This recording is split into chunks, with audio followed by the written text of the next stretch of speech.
Cuman yang jelas banyak teman-teman yang masih bertahan ini pun terpaksa harus mengalami kekecewaan. Kenapa?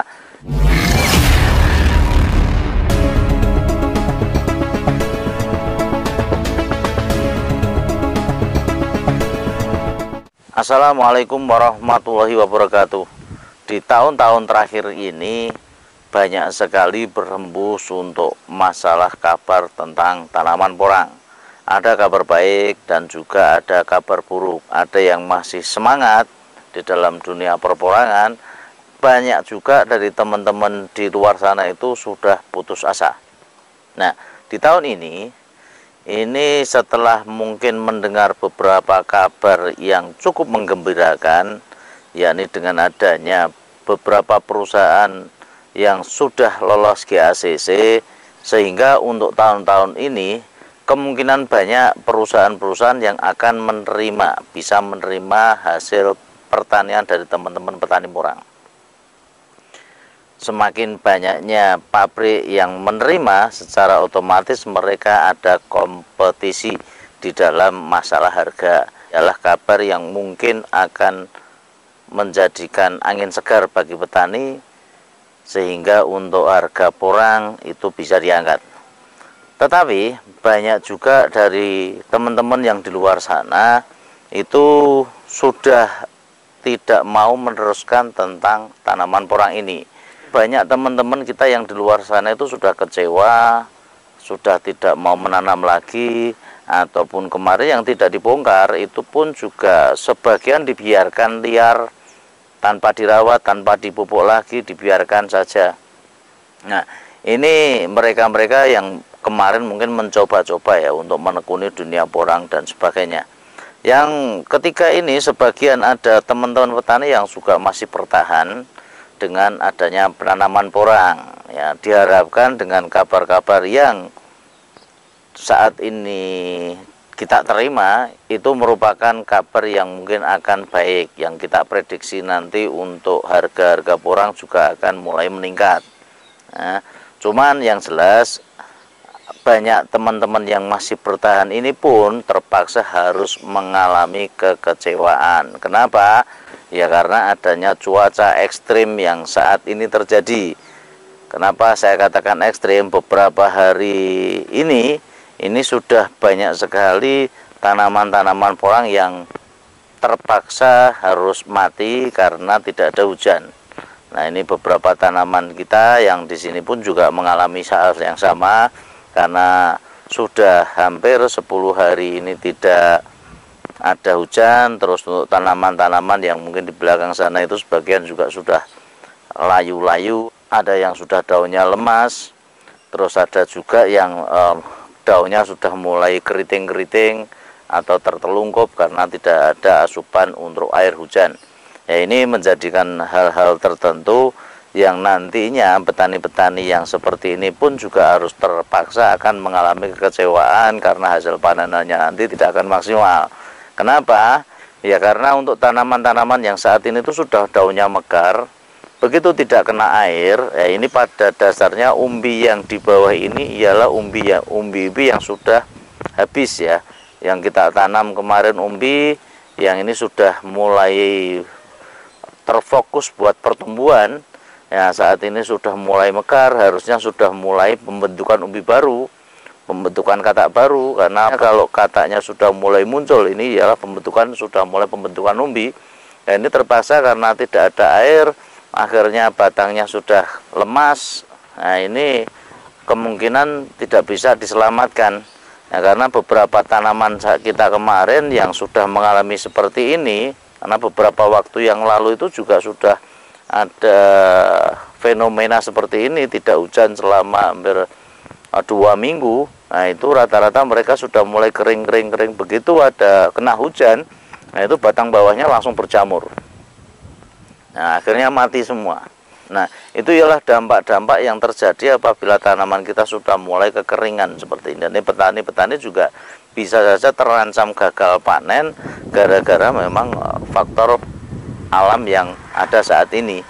Kekurangan air, pasokan airnya tidak ada dan sebagainya, sehingga ada yang mati, batangnya itu sudah kusut, keriput dan sebagainya. Begitu ada air hujan nanti rata-rata batang-batang yang seperti itu kena jamur. Nah, kalau udah kena jamur, ini penanggulangannya itu susah sekali. Dan untuk jamur sendiri, ya seyogianya itu memang antisipasi dari awal, olah lahan yang bagus. Makanya supaya nanti pada waktu kering seperti ini, ada kekeringan, tidak ada hujan dan sebagainya, kalau tanah kita sudah olah lahannya sudah maksimal, pupuk dasarnya sudah dimaksimalkan, sehingga lahan itu sudah bisa menyerap air. Dan lahan-lahan yang kita olah dan sebagainya itu memang mau menyerap air ataupun menyimpan air, menyimpan unsur hara yang ada di dalam tanah, sehingga tanamannya tetap kuat. Nah, ini yang perlu diperhatikan. Kalau seandainya dari teman-teman petani sendiri tanamnya masih asal dan sebagainya, ya begitu ada kejadian seperti ini akan sangat fatal akibatnya. Apalagi bagi petani porang yang mengolah lahannya kurang maksimal dan mereka tidak memakai yang namanya mulsa. Nah, mulsa ini akan bisa berpengaruh, ya, berpengaruh baik, dan ada kalanya mulsa itu juga bisa berpengaruh buruk. Tergantung kita bagaimana kita menyikapi dari alat itu sendiri.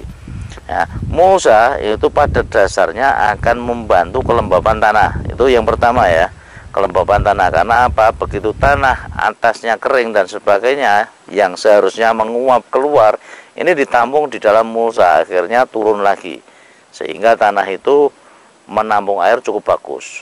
Nah, pada saat hujan dan sebagainya, mulsa ini juga bisa melindungi sebagai penghangat, sehingga tidak terlalu dingin umbi-umbi yang di dalam tanah itu, karena nanti faktor busuknya akan banyak. Nah, kesalahan-kesalahan dari petani rata-rata yang mereka memakai mulsa dan justru busuk karena apa? Ya karena gulmanya tidak dibersihkan. Karena di dalam mulsa itu nanti ada lubang buat tanam, sampingnya gulmanya luar biasa. Dan yang diparit itu juga banyak sekali tumbuh gulma. Gulma yang terlalu tinggi ini justru akan menutup sinar, intensitas sinar matahari yang ke bawah, sehingga bawah itu biang jamurnya banyak dan akan mengakibatkan busuk, ya, busuk pada umbi. Nah, ini perlu diperhatikan. Baik itu mulsa itu memang membantu untuk menutupi yang namanya tanaman itu dari gulma, ya.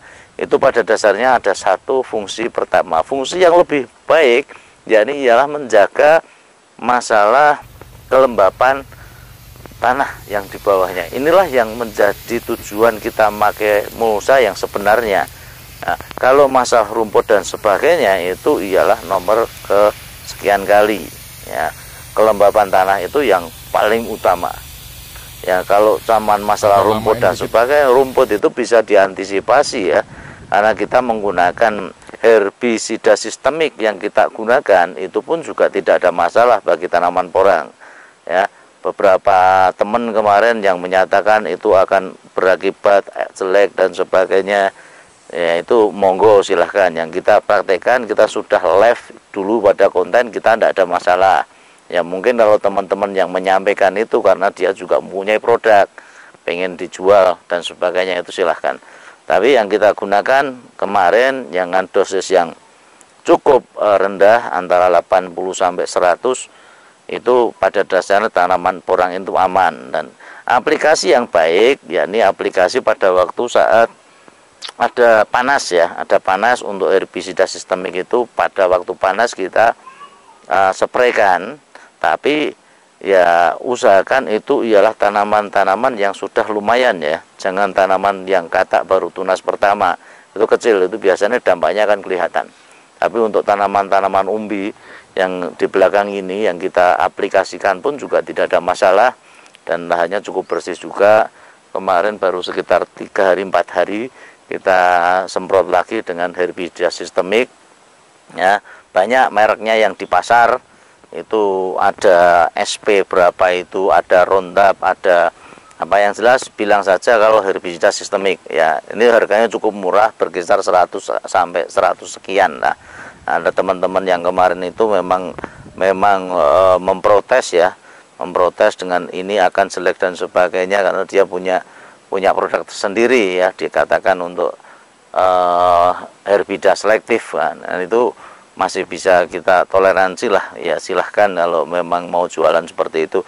Yang jelas untuk produk di pasaran banyak sekali untuk herbisida sistemik ini, dan kita praktekkan itu tidak ada masalah. Usahakan ya penyemprotan itu nanti sekitar 2 jam itu tidak terkena hujan, tapi kalau sudah disemprot langsung kena hujan biasanya tidak bermanfaat. Usahakan juga ya nanti penyemprotan itu tidak pada waktu terik panas terus.